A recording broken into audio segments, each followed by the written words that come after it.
ইরানের মিনাব প্রদেশে মার্কিন হামলায় নিহত শিশুদের প্রতিকৃতি সঙ্গে করেই ইসলামাবাদ পৌঁছান তেহরানের প্রতিনিধি দল। শিশুদের স্মরণে খালি রাখা হয় বিমানটির সামনের সারির বেশ কিছু আসন। ফ্লাইটটির নাম দেওয়া হয় মিনাব 186।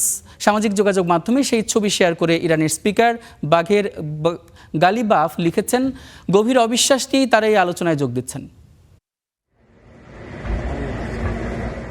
ফ্লাইট মিনাব 168 বিমানের ফাঁকা আসনগুলোতে মিনাবের সেই শিশুদের ছবি, রক্তমাখা ব্যাগ, জুতো ও নানা রকম চিহ্ন। মিনাবের সেই শিশুরা আজ বেঁচে নেই, কিন্তু ওদের হত্যার প্রতীকী প্রতিবাদকে সঙ্গী করেই স্পিকার মোহাম্মদ বাকের গালিবাফের নেতৃত্বে ইসলামাবাদ পৌঁছায় ইরানের প্রতিনিধি দল।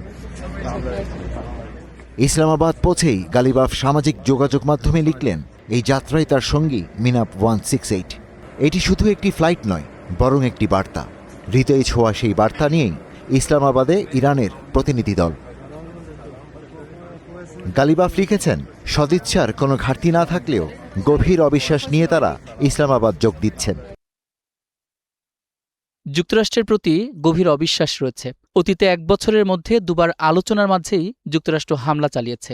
যদি যুক্তরাষ্ট্র এই আলোচনাকে প্রহসন বা প্রতারণামূলক কৌশল হিসেবে ব্যবহার করে, তবে তেহরান নিজের সক্ষমতার উপর নির্ভর করেই স্বার্থ রক্ষা করবে।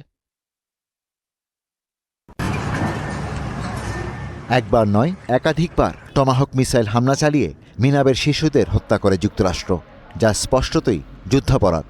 বারবার আহ্বান জানানো হলেও এই হত্যাকাণ্ডের কোনো ব্যাখ্যা দেয়নি হোয়াইট হাউস। নিউ ইয়র্ক টাইমসের প্রতিবেদনে বলা হয়েছে, লক্ষ্য নির্ধারণে ভুলের কারণে যুক্তরাষ্ট্র ওই স্কুলে মিসাইল হামলা চালায়। এই হামলার পর অনেকটা তড়িঘড়ি করেই শিশু অধিকার নিয়ে জাতিসংঘে বক্তব্য রাখেন মার্কিন ফার্স্ট লেডি মেলানিয়া ট্রাম্প। শিশুদের সুরক্ষা ও শিক্ষার পরিবেশ রক্ষার আহ্বান জানান।